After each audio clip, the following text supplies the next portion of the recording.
This episode was brought to you by Nail It and Scale It, the world's leading fast growth program for business.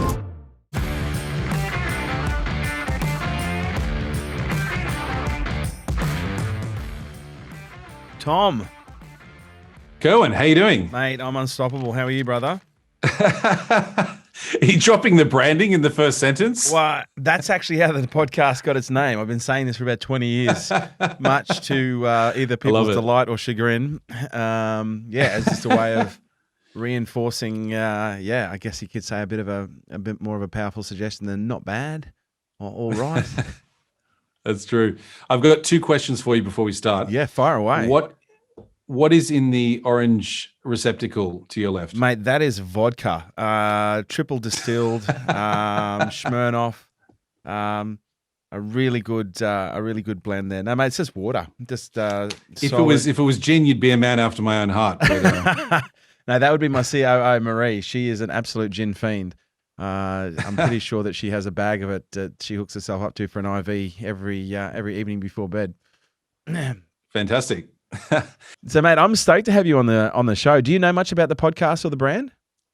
I've watched a few episodes. Yeah, absolutely. You actually had somebody who I interviewed as well, Tim Sharp, Dr. Happy. Dr. Happy, yes. I was going to say, okay, great. Yeah, he's a good guy. I don't like referring to him as Dr. Happy because, I don't know. I'm not fond of the name. You're sitting there rocking a vape pen. He could be Dr. Anything at this point. Yeah, I look like a Bond villain. That's a different kind of doctor.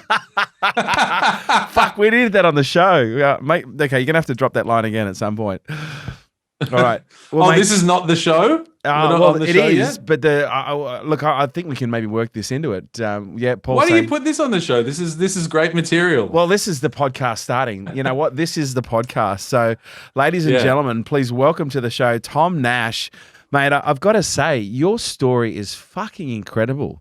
Thanks, I don't know how to really introduce you other than what's been written here. You were diagnosed with meningococcal at the age of 19, and then you had a quadruple amputation, which for most people would be, or for anyone, including yourself, I'm sure at the time was probably devastating. But you've actually used that to really not only create for yourself an incredible life, but an incredible story and this persona as this really beautiful Bond villain that does great things, by sharing your story.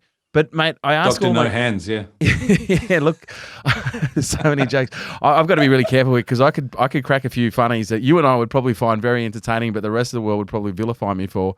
But I am curious, mate, and I ask all my guests this, and so it would be remiss if I didn't at least ask you as well. If you're at a dinner party with 8 people that you don't know, and you just sit down and all of a sudden the room goes quiet and the attention comes on to you and someone says, "So what do you do, Tom?" How do you answer that question? Well, I would probably say at this point that I have been in the entertainment industry because for some reason in my life, people only see value in me if I'm standing in front of large groups of people doing something, whether it be DJing or talking or whatever it is. So I'm, not to my own chagrin, the entertainment for people on some level, I guess, in many different capacities. And so your story, let's go back to, I'm sure it began before the age of 19, but let's talk about your life before 19. What was Tom's life like? What was it looking like? Where was he going? My life before the age of 19 was pretty unremarkable, to be honest with you. I was a regular sort of middle-class kid living in Sydney. I was studying at uni. I was in first year uni at Sydney University here. And I was working at a bar, just like a lot of kids do, maybe not nowadays, but they did back then, that's for sure. And I used to play guitar. I was always a really big music fan, although I was never like professionally trained or anything like that, but I really enjoyed music and it was a great outlet for me and things like that. I very much didn't know what I wanted to do career-wise at all. I'm always suspicious of 19-year-olds who know exactly what they want to do. I feel like they haven't lived enough and explored enough. They're shady fuckers, let's be honest. Any 19-year-old who knows what he's here for clearly hasn't lived enough. Exactly, especially millennials, because they're even worse because they think they know everything and they think they know where they're going. And they know neither of those things, I should say. No, sorry, I'm probably unfair to millennials. They do know more than I do. but yeah, so I was a directionless middle-class kid who had a penchant for music and was studying psychology. And it was only about 8 months or something into that sort of phase of my life that I got contracted meningococcal. And at the time, I didn't know what meningococcal was at all. I'd heard the word thrown around at fundraisers and, when motivational speakers come to schools and all that sort of horse shit. But I really certainly didn't know what the disease was or what it meant or anything. And it was probably a good thing, because when I contracted it, I immediately was induced into a coma for about 10 days or 2 weeks maybe, or something like that. And so I had to wake up and kind of learn what had happened to me. Do you know how you contracted it in the first place? Is that a curiosity? No, I don't. But I never really felt that mattered. Right. There was nothing about contracting something like meningococcal in which you could ever put the blame on something or regret a certain activity in your life. Retrospectively, it doesn't really make sense. So it's like saying, how did you get that cold? I mean, you can make suppositions, but you never definitively know. I did hear that it is the virus itself is something that some people carry but aren't affected by. And then some people are susceptible to it. And if you have a particularly compromised immune system and all the stars align and all that sort of bullshit, you can get sick. Although, having said that, it is pretty rare. But I do regard myself as special. And so I was one of the few people that did contract a deadly version of this, which was the C strain. And that sort of induces, I think, septicemia. It causes septicemia, and the septicemia causes gangrene. I'm sure you're noticing a lot of pirate connotations already. And then the gangrene affects your limbs such that it will kill the tissue. And then to stop it from spreading, you have to amputate limbs. And because I don't do things in halves, I had to go all four. And then I spent about 18 months in hospital over various different hospitals. I didn't stick to one. You like to get around? I like to get around. Yeah, a bit of variety. My reputation precedes me, I see. No, I was in RPA for about a month. They were dealing with, I was on life support. That's when I was in the coma. And then I moved to Concord Hospital because meningococcal affects your skin in the same way that burns does. And so they moved me into the burns unit. And I was there for about 5 months. And that's also where they did my amputations. The legs went first, and then the arms. And I had high hopes about keeping my arms.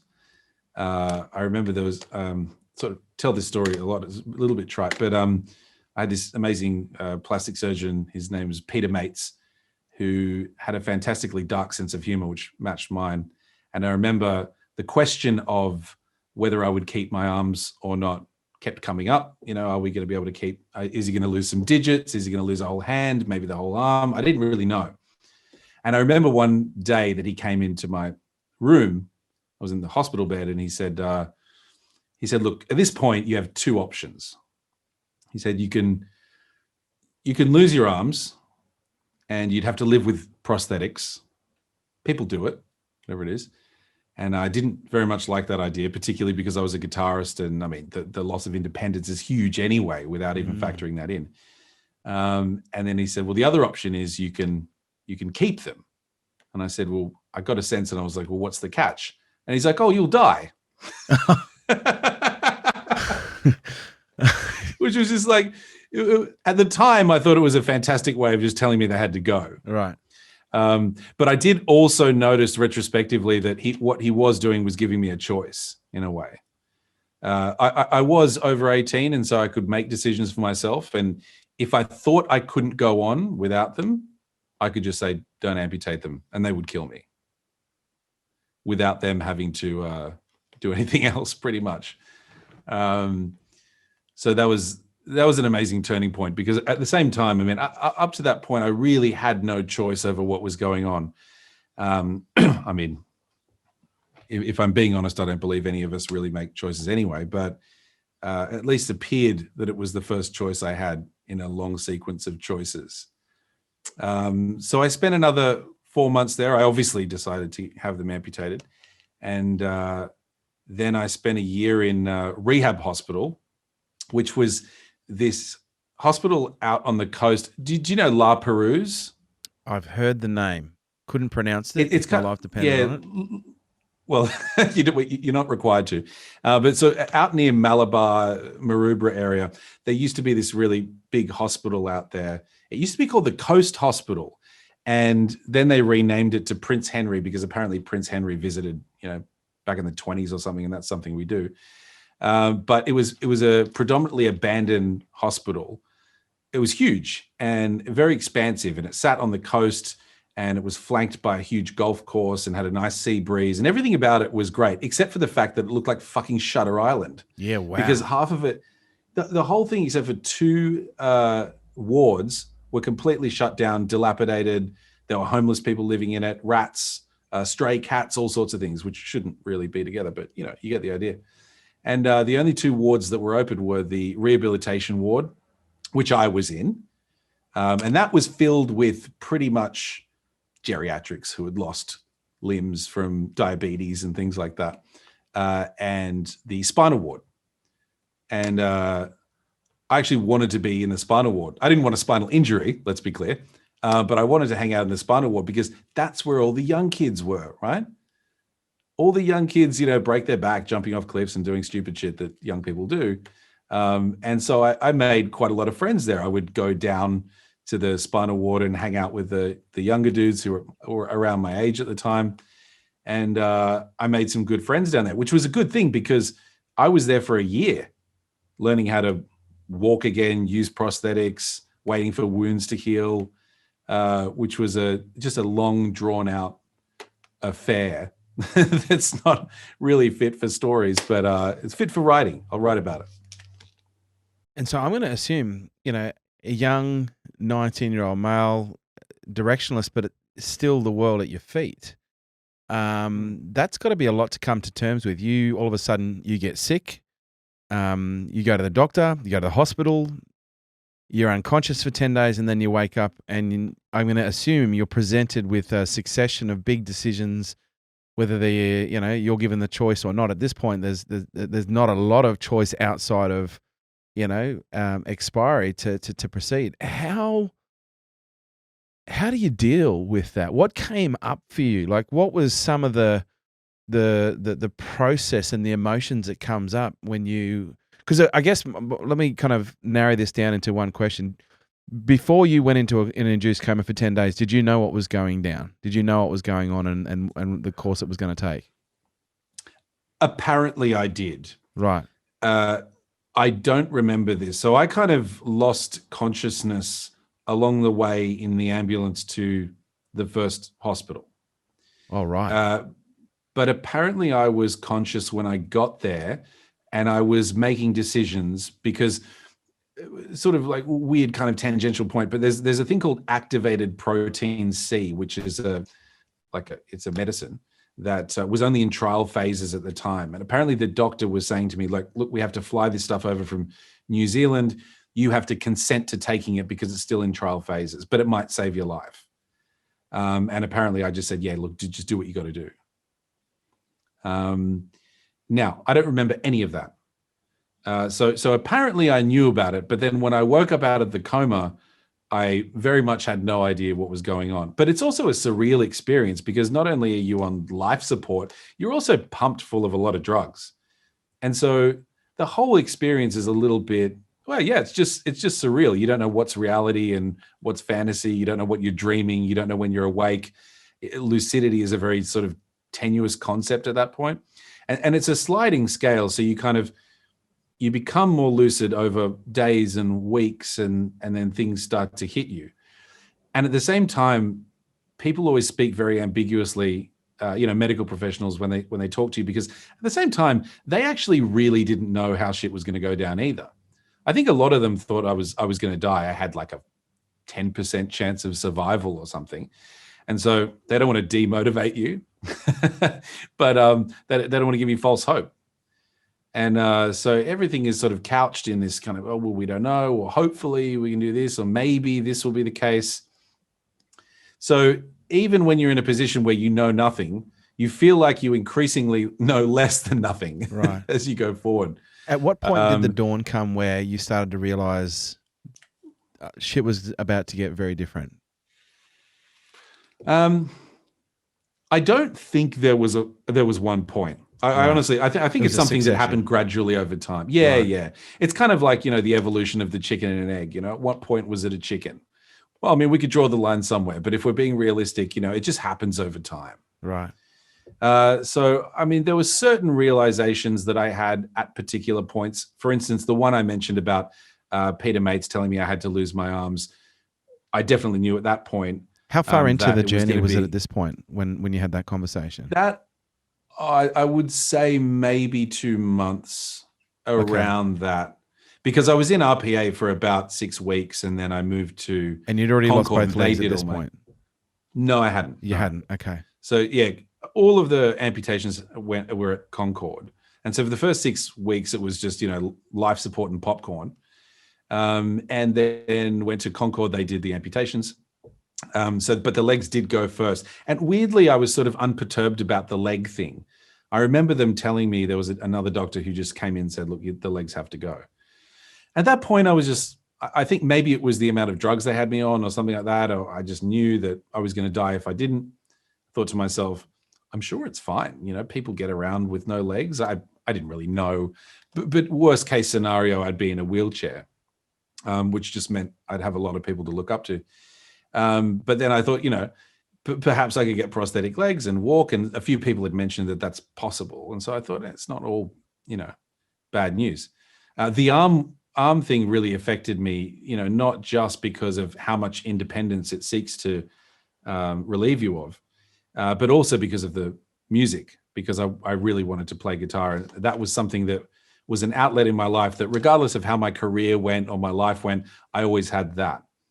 And then when they took them, I thought, well, this is going to be a hard thing to learn how to do again. I'm not saying I'm not going to do it. Yeah. But it's going to be hard.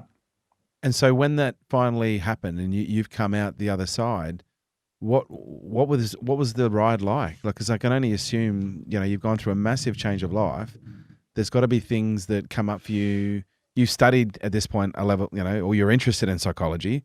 So you've clearly got an understanding that there are going to be psychological impacts. What were the impacts that came up for you? Well, I mean, it depends on what kind of timeline you're talking about, because for the first sort of year and a half that I was in hospital, everything was about overcoming the physical adversity, right? For me, the mental stuff kind of dissipated once I was in less physical pain. I did suffer from what I think is depression at the time. But at the same time, I could be wrong. I don't know if it was depression. Maybe it was just, I mean, obviously I felt really horrible, but I noticed that the more and more I felt better physically, the more and more I felt better mentally.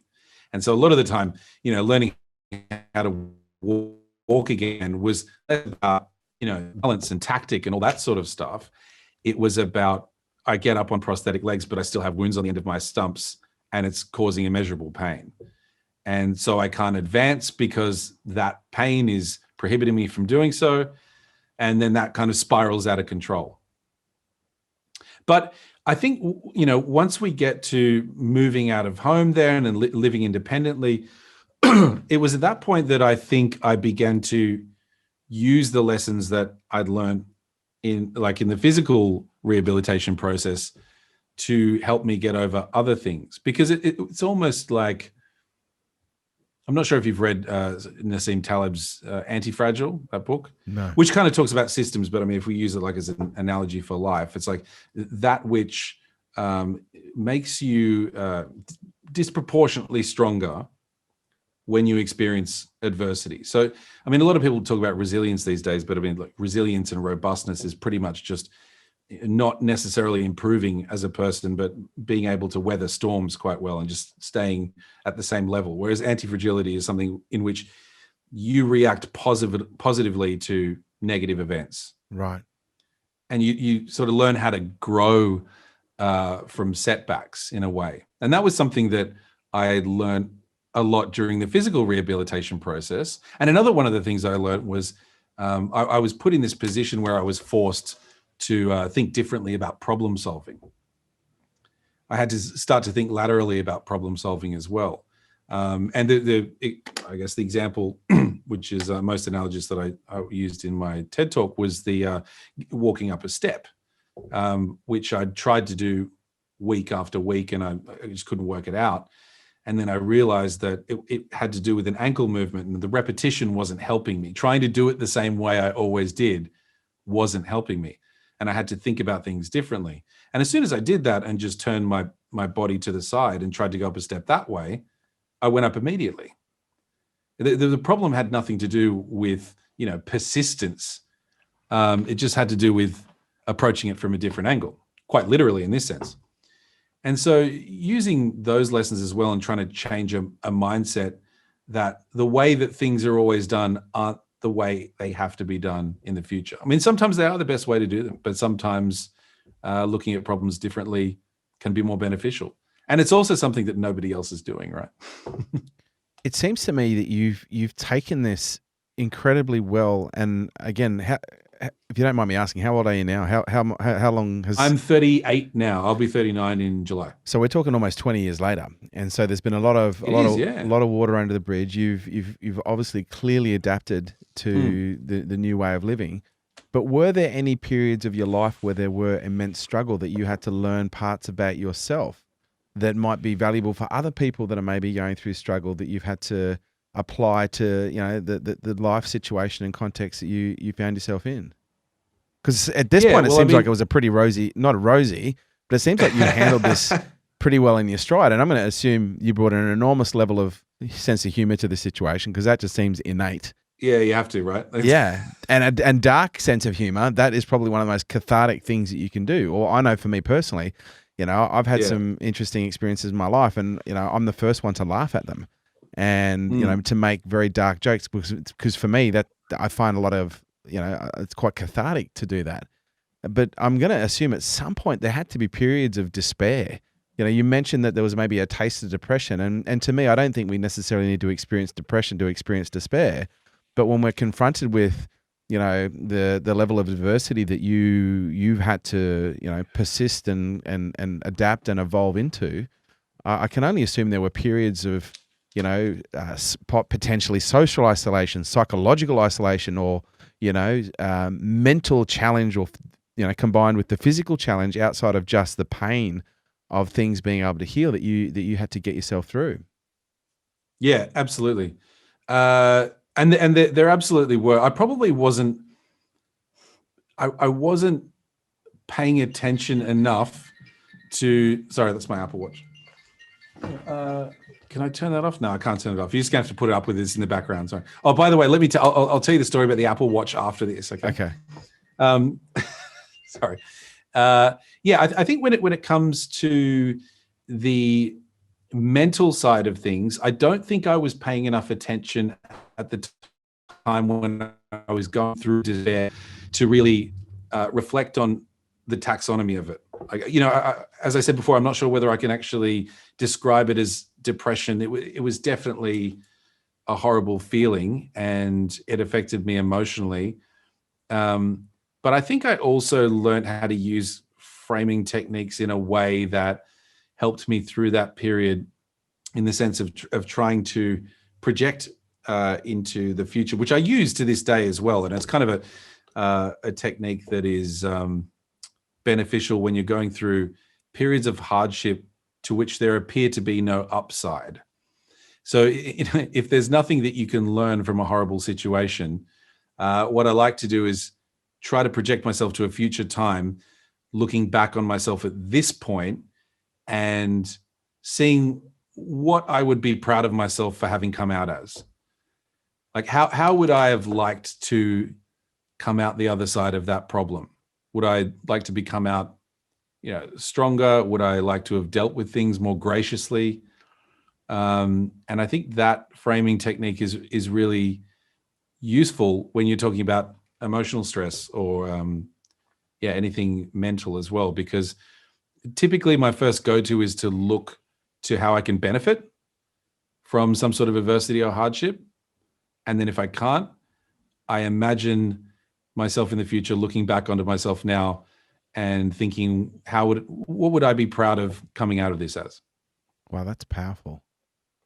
I'm going to assume you've supported indirectly or even directly a lot of people who have gone through a whole range of challenges, because I guess when you look at the challenge that you've had, it creates contrast. I know right now, even just in this conversation, you're making me really value. I had an accident at the age of 15 where I fell on a broken bottle, cut all my nerves, all my tendons, Ouch. main artery, nearly bled to death inside the road, 13.5 hours of microsurgery, was told I'd be lucky to get, but again, in contrast, I was told I'd be lucky to get 20% use of my hand back, and I worked for a number of years to get to a point where I've got 70 odd, 80, almost 90% use of that hand back. But in contrast, with the situation that you've found yourself in, even just in this conversation, you're bringing out an enormous level of vulnerability in myself, just in terms of the gratitude for, the experience that I'm able to have, for the gratitude for I look at the accidents that I've had and I'm like, fuck, I'm so glad I had that accident. It could have been so vastly different. And that's not to say you're in a worse boat or no, I'm in a better boat. But I'm going to assume that when people have been through challenge that you're connected with, oftentimes they'll find themselves talking to you to go, how did you get through this? So, and you've just shared with the audience an incredibly powerful technique of finding benefit in a hard situation. And if you can't find benefit, how do you then look at it? How do you create a hindsight perspective by, going into the future and looking back on that moment? What other techniques have you developed that you share with, whether it be with friends or family or other audiences around the world, that you've found to be incredibly helpful when it comes to overcoming adversity? Well, I just, before I get onto that, I just want to make a point about the, because you bring up a great point about with your hand and everything like that. And considering, I think, the subjective nature of everyone's hardship, I think it's almost entirely useless to compare one person's adversity to another. And I think that it's completely subjective to your own life. So what you went through, might be a 8 or 9 out of 10 on the horrible shit to happen to you scale. And mine might be the same as well. But somebody from a third perspective might look at both and say, well, this is worse or that's worse. I don't think it really matters, right? I think it matters within your own life, when things get really bad and when things get really good. And so the distance between measurements between subjects is less relevant than the distance between measurements after someone being asked over a period of time. And it almost becomes one of my pet peeves that people will often say, so downstream of this idea, it's like people will say, well, I could never have gone through what you went through. And I know that they mean well when they say that, but if I wanted to communicate anything to anyone, it would be the exact opposite of that. Because I probably didn't think I would either at the age of 19. But I'm here and everything's fine. And the one message that I think would be great for people to get out of my story is that, yeah, horrible shit happens to people all the time. And it's totally within you to get through that. That's what I would like to be an example of just off the bat, I guess. And so it does annoy me a little bit that people take the exact opposite from me sometimes. But I guess it's, in many respects, how people see themselves in those moments, and oftentimes people don't realize what they've got until they're forced to dig deep. And look, I get the sense you're a very humble man, and you do love to make light and fun of situations, which I really admire. But if you were to look at yourself, from the future looking back and looking at the things that you are now proud of within yourself that you've been able to accomplish, that a lot of people might assume that they would never be able to do, what are the characteristics within yourself that you have developed that have enabled you to have this level of cruise control? And I hope you don't mind me saying that, because you seem like you have a level of cruise control. You're like, man, I'm just cruising with this. I'm not in resistance. I'm not in judgment. I'm not in, any form of non-acceptance. I'm fully embracing the situation I'm in right now. If not, I'm rocking it out. But what do you look back on yourself and go, man, these are the characteristics, these are the virtues, these are the traits that I've developed that maybe weren't as present as that 19-year-old young man, directionless young man had, that you look back on yourself now that are present that you are proud of yourself for? Almost everything that I am right now. If I were to look back on the 19-year-old, I wasn't particularly proud of him. So I guess everything that I like about myself now has been cultivated since that point. And I think most of it has to do with a level of self-reflection and honesty. And I don't mean honesty with other people. I mean honesty to myself of what I really value in life and what I enjoy, and trying to remain detached from what is the common wisdom of what we should value, I guess, in our lives. I tend to anchor towards different things, and I like self-reflection. I like philosophy, and I like human psychology. I like thinking about things in different ways. I like food and wine. I like, there are certain things that are important to me that I completely anchor towards in my life, and I make no compromises about. Autonomy is another one of those things. And so I think that those values are probably the most important up until now with respects to improving my subjective well-being.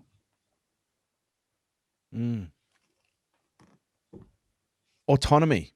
You've said that that's an important value to you, but I'm going to assume it's probably been one of the hardest virtues to fully embrace. Tell me about that story. I don't know.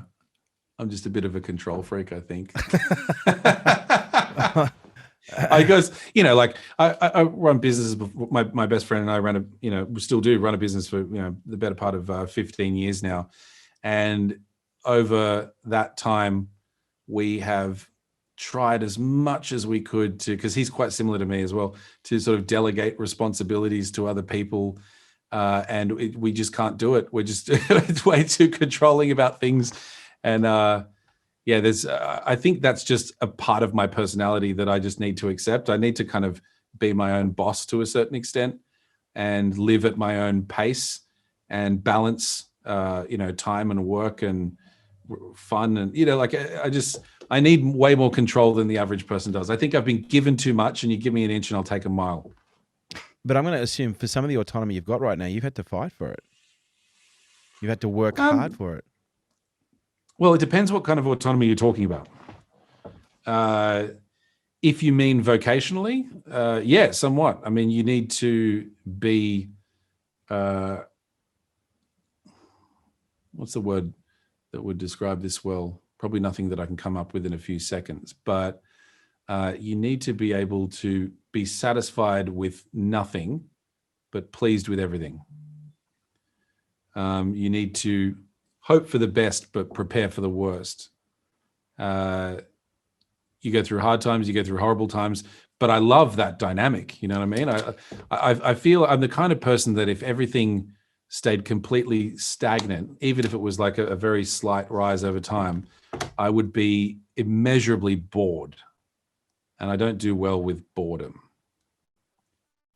So you've been in business now for 15 years. So let's talk about that journey, because we talk about journeys that are difficult. Then the physical journey that you've been through has probably been one of the most difficult that most people could imagine. And then you find yourself wanting to be in business. How did that journey begin? That's a good question. The journey began as a passion project, as many great businesses do, I guess. And so just to back up a little bit, I had been playing in a couple of bands. Playing in a band in a couple of places. And my best friend and I were both in this band together.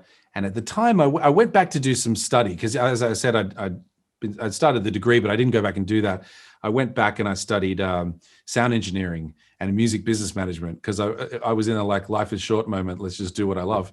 And so I went back and I learned how to do audio engineering and music business. I thought there might be something in that. And then I had to do a bit of work experience towards the end of it. I was sort of forced to go out into the big bad world of nightclubs and get a job doing something, presumably. And I managed to get a bit of work experience at a nightclub in the Cross. And I was just doing some promotional things. I was actually running one of their nights, which was a Thursday night, and I was doing sort of promoter duties. I was booking DJs and doing all the promotional material and hiring door staff and all this sort of really shit job.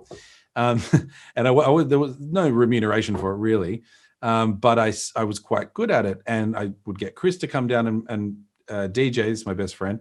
And between the two of us, I'm pretty sure we were responsible for most of the people that came there. And it ended up being busier than their Saturday nights. And so we thought to ourselves, oh, we've really got something here, and it's quite a fun thing to do. And so we thought, well, maybe we could sit around and work out how we could do like a club night together or something like that. And at this point, it was just for fun, literally. And serendipitously, I received a call from a friend who owned a club in just outside King's Cross, who said, our Saturday nights are moving on. Would you like to have a crack at making it work? And I thought, yeah, I would definitely like to do that. So Chris and I got together and we went down for a meeting with this guy. We had absolutely no idea what we were doing whatsoever. There were spreadsheets that meant nothing. There were documents with words we didn't even understand. We had a branding plan. It was all total shit, right? If I could find those documents now, I could do with a laugh. But we went down there and presented this thing, and the guy was like, yeah, that's fine. Just try it out, just see what you can do.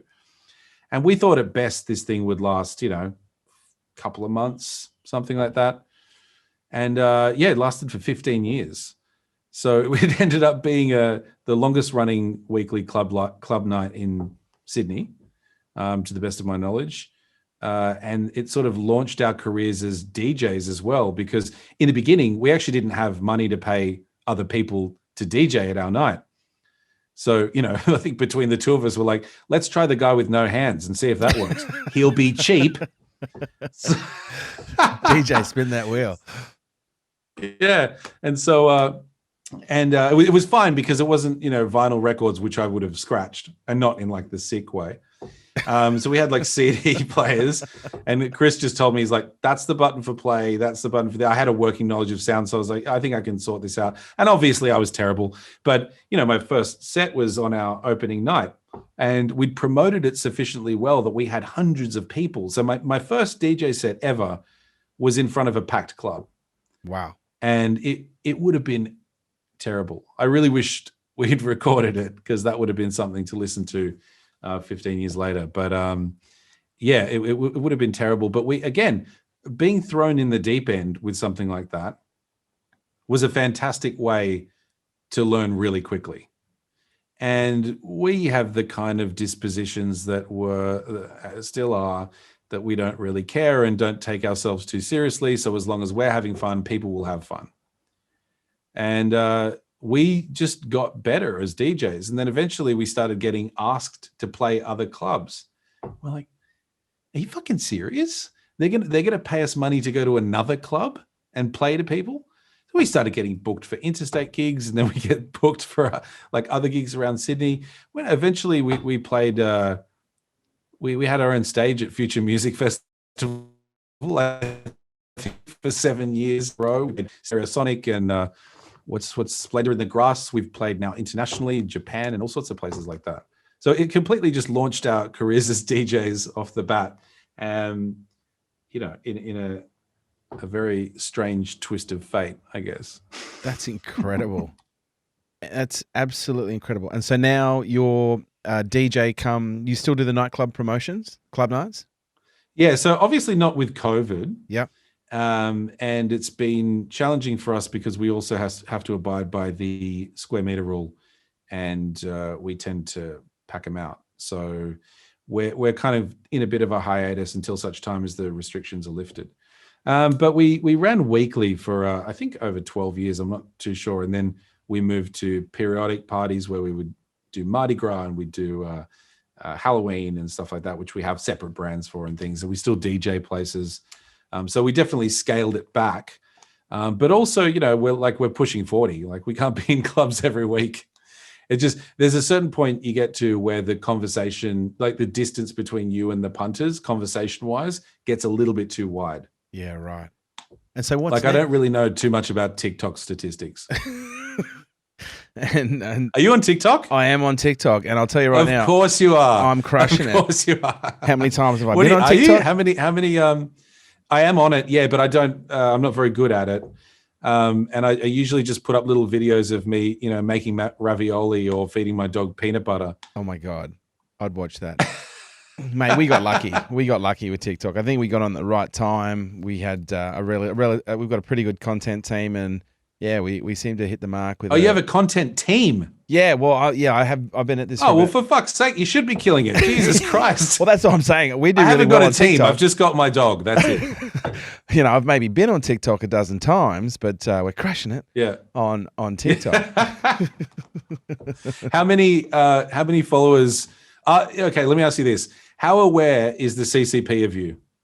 How aware is the CCP of me? Well, it's funny you should say that. I've been waiting for a knock at the door, but I haven't quite got one yet. But I am putting it out there that I'm very interested to learn more about communism at its roots within the CCP from a China perspective.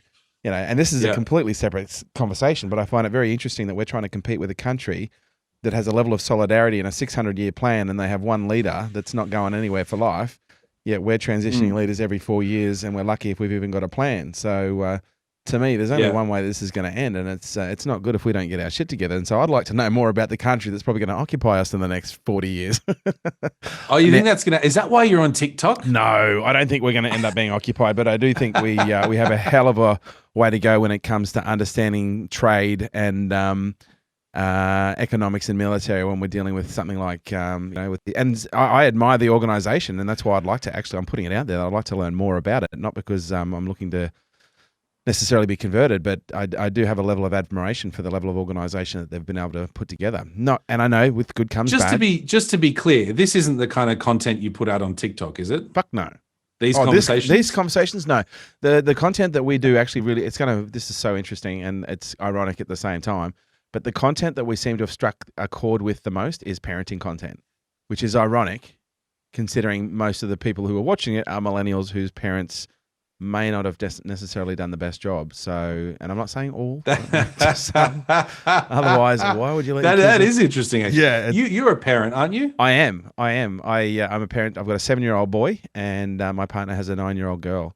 And I have to say, I love parenting more than it. Like, that would probably be one of my top gigs in life, is being a dad. And I'm maybe a little bit like you. I get obsessive, and so when I get into something, like when I found out my ex-wife was pregnant, I started interviewing, because I'd only not long started the podcast, so I started interviewing the world's top child psychologists, early childhood development, and just wanted to go, okay, if I'm going to do this, I don't want to fuck this kid up. I want to try and give him the best possible chance at life, and and as a result, I seem to. Doesn't every parent sort of fuck their kid up in some way? You just got to learn the best way not to. The best way to fuck a child up. Well, look, it's interesting.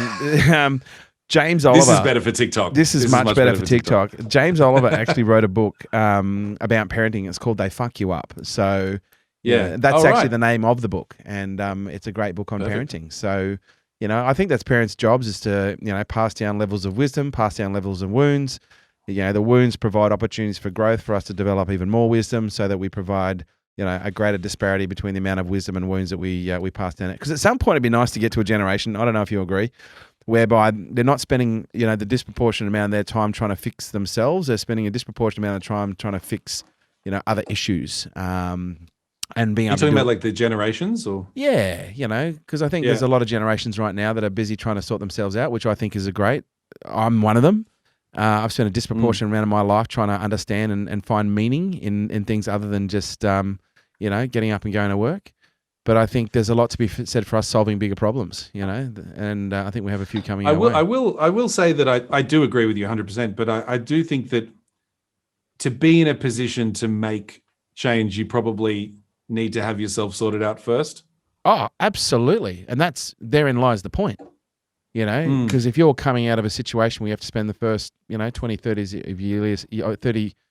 30 years of your life sorting yourself out, at some point you're going to have a level of, age, experience, and wisdom that you can apply to other things. But imagine if we had, a level of age, experience, and wisdom in kids that were 19, 20, 21, 22, who, were able to, while at their prime, and there are many people that are doing that right now. And me saying this is not to say that there isn't. I just think we're quickly accelerating to the point where we need to be solving bigger problems. I will say that the older that I get, the less I trust myself. I think that there's an inverse relationship with age and knowledge, such that, the older you get, or the more that you know, hopefully you're learning more as you get older, the more you realize you don't. And so to be able to sort of, if you were to project that into the future, I would assume that by the end of my life, I know next to nothing. Yeah. So I don't want to be in the scheme of things. I don't want to be making any decisions for anyone else. Let's just allow me to fuck up my own life. You know what? The same way that you'll fuck up your kids' lives, and hopefully we don't touch anyone else's in the process. So true. Exactly. Yeah. So true. So are you going to breed at any point, mate? Have you Am got I going to kids? what? Sorry. Have you got kids? I don't have kids. No, just an Italian Greyhound right now. That's it. Yeah. Right. Okay. Fantastic. Who's a bit of a handful, espacely for someone with no hands. And no legs. I can go all afternoon, by the way. How do you walk a dog? Do you just put them on I walk in. Well, that's why I've got an Italian Greyhound, right? Because I wanted a bigger dog. I like big dogs. Right. But I thought to myself, if I put this thing on a lead and it runs, it's just going to pull me over. Yeah, fair enough. That would be a good TikTok video. And then I'm screwed, and then the dog... That would be... Can we get your team on that? Mate, absolutely. I need a team. We'll get you a 50 kilo German Shepherd, and I'll throw the ball, and you just hang on for dear life. That would actually be really fun. That would be. I would like to do that. If I ever come to Byron Bay, we'll do that. Mate, you're more than welcome. So what's next for you, Tom? Like, it seems to me you've got a few things on the boil. Yeah, I do. I always have a bunch of things percolating at any given point in time. I've been doing quite a lot of speaking. I still do DJing. But I think the thing that's on the horizon for me most is uncertainty. Which is what I thrive off. Yeah, right. I like to live a life in which it could be anything different next year, and I wouldn't be ready for it. I like not being ready for things and big changes. You know what? That'd be a great title for a book. Uncertainty. What's the title? Uncertainty. Just uncertainty? Yeah, just uncertainty. It sounds like one of those. Do you remember a guy called Paul Jennings? Do you remember Paul Jennings? Where do I know that name from? Yeah, he was a kid's author, and he used to do books, and they would always begin with something. So it was uncanny, or it was children's. It was around the time that Goosebumps were around. Okay, we're about the same age, I'm guessing. Yeah, you would have. You're at least I'm 31, 32. Yeah. Yeah, you already know how old I am. Fuck you, mate. I'm actually 47. I think I'm 40 this year. I keep forgetting. Oh, are you really? Yeah. Okay. Well, there's 10-year gap here. Maybe it was a little bit after your time. Okay. Then. Sorry, possibly. Is that before or after your time? Maybe you were too old for Goosebumps and I Paul do Jennings, remember Goosebumps coming in when I was a little bit older. So yeah, I probably I might have missed the boat on that. Anyway, look, we've gone down a really weird road here, mate. While we're down the rabbit hole, all I'm saying is uncertainty would be a Paul Jennings book, mate, and I think it should be yours because I think there'd be a lot of people who'd agree. You're a bit of a wordsmith, mate. Thank you so much. It would be great at some point if you maybe put that into a book. Yeah, I mean, not as we speak right now, but right. That would be fucking impressive. You do have one hand really I can't see, so anything's possible. I'm good. No, I started. Look, I'd been writing bits and pieces over my life, not in any kind of narrative form, but just as a kind of a stamp collection of sorts, I guess, just to remember anecdotes and moments and things like that. And I write a lot and I journal a lot. And I decided a couple of years ago that I was going to do it properly. And so I took a bit of time out in 2019. I spent a few months overseas, sitting, in cafes and watching people on the street and just writing on a little keyboard and iPad. And I churned out enough for a book, but I want to write double that and then halve it. So I still have a little bit of time to go on it, but as we speak, the proposal is being sent off to some agents in the States. Yeah, nice. So we'll see how it goes. It's not called Uncertainty though, unfortunately. No. Yeah. Is it called Undressed? My working title is naked Hook, Line, truth? and Sinner. Hey, what is it? My working title is Hook, Line, and Sinner. Hook, line. Oh, I like that. Oh, I like that a lot. Hook, line, and sinner. I think it's good. Yeah, I do. I think that's Yeah. amazing. So if anyone ever signs that they don't like that, then they can get fucked. No, And I'll they just can put go. it up as an audio Yeah, book. we know what they can do. We'll find them somewhere else, just not here. Tom, I've got to say, I've really enjoyed the conversation. You are so personable. You are so free in who you are and how you show up with what you've been through. There's only really one question that I've got left that is just itching on me. Mm-hmm. What's What in the is it? vape? I don't know if I'm This? curious. Yes. Let me see if the camera focuses. Does the camera focus on that? I can't really It see. looks like a great piece of technology. It is a dual vape. And I think they're trying to make them illegal in Australia, which is completely retarded. But yeah, I quit smoking using this about 4 years ago. Yeah, And I nice. haven't had a cigarette since then. And I used to smoke a pack a day, at least. Wow. Before then. Wow. Yeah. So it's only nicotine. There's nothing fancy in there. No, there's not CBD oil. If you think I'm just getting high talking to you, I mean, that could be a separate podcast. Well, that says everything. First of all, you can't get high off CBD. There's got to get some whack some THC in there if you really want to get your Oh, is that right? I don't know enough about it. Mate, Sorry, I don't actually. go and smoke hang out in weed. a few nightclubs. Talk to a few of the kids on the dance floor, and they'll probably tell you what's what. Oh. There we go. Can't do it anymore, Kerwin. No more than you could right now. Mate, I Actually, you could- probably do better than it because you're on TikTok. Oh, mate, I'm on TikTok. I should be in nightclubs. I cannot stand. I can't remember the last time I was actually in a nightclub. To be honest, between you and me, Tom, I'm going to say thank you. Thank you for your time. Thank you for your stories. But I also want to thank you for your courage and your determination and your resilience. And look, I get the sense you're not one to heave praise on yourself. So let me do the heavy lifting for you.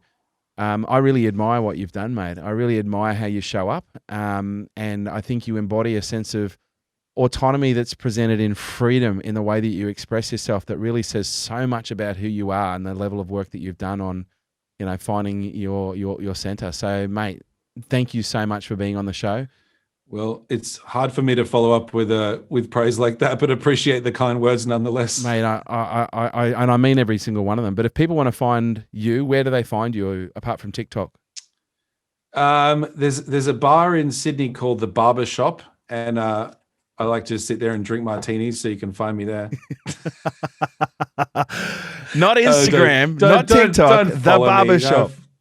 No, don't follow me on social media. It's fucking boring. Mate, I think you're an untapped amount of content. You just haven't found your groove yet. Well, maybe I can chat to your team. Then. Happy to, mate. Would absolutely love that. Well, too. thanks so much for the invitation. I've had a really good time. Likewise. Ladies and gentlemen, this has been Tom Nash, and you've been listening to Unstoppable.